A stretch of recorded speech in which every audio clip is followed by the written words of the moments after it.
నందమూరి బాలకృష్ణ ప్రస్తుతం నెట్టింట్లో సినిమాలతో ఫుల్ బిజీగా ఉన్నాడు. సినిమాలు, ఓటీటీ షోలతో అంటూ బాలయ్య దుమ్ము లేపేస్తున్న సంగతి తెలిసిందే. బాలయ్యలోని రెండో కోణాన్ని అన్స్టాపబుల్ షో అందరికీ పరిచయం చేసింది. బాలయ్య ఎంత అల్లరి చేస్తాడు, అందరితో ఎంత సరదాగా ఉంటాడు అన్నది అందరికీ అర్థమైంది. అన్స్టాపబుల్ షోలో బాలయ్య ఆడిన ఆటలు, గెస్టులతో ఆడించిన ఆటలు, పెట్టించిన ముచ్చట్లు ఎంతగానో వైరల్ అయ్యాయి.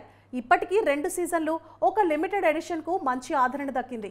ఇక ఇప్పుడు కొత్త సీజన్కు సంబంధించిన అప్డేట్ వచ్చింది. బాలయ్య మరోసారి ఆహాలో సందడి చేయబోతున్నాడు. ఈసారి కూడా పొలిటికల్ గెస్టులను తీసుకొచ్చేలా ఉన్నాడు. అసలే ఇప్పుడు ఏపీలో కూటమి ప్రభుత్వం ఉంది. దీంతో బాలయ్య సినీ, పొలిటికల్ టచ్తో ఈ సీజన్ రఫాడించేలా ఉన్నాడు.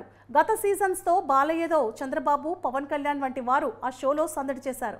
ఇక మహేష్ బాబు బాలయ్య ఎపిసోడ్, ప్రభాస్తో బాలయ్య పెట్టిన ముచ్చట్లు బాగానే హైలైట్ అయ్యాయి.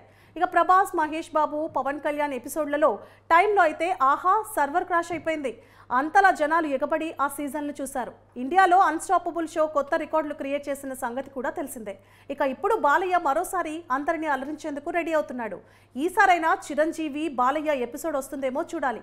వీరిద్దరి ఎపిసోడ్ వస్తుందని అభిమానులు ఎంతగానో ఎదురుచూస్తూ వస్తున్నారు. కానీ ఇంతవరకు అది సాధ్యపడలేదు. ఆహా టీం తనని సంప్రదించలేదని, అడిగితే ఎపిసోడ్ చేస్తానని చిరంజీవి ఆ మధ్య ఓసారి చెప్పుకొచ్చాడు. మరి ఈ కొత్త సీజన్ ఎలా ఉంటుందో చూడాలి. అసలే ఈసారి భారీ బడ్జెట్ చిత్రాలు కూడా వస్తున్నాయి. ఈ మూవీ ప్రమోషన్స్ను తన షోలో బాలయ్య ఎలా చేస్తారో కూడా చూడాలి.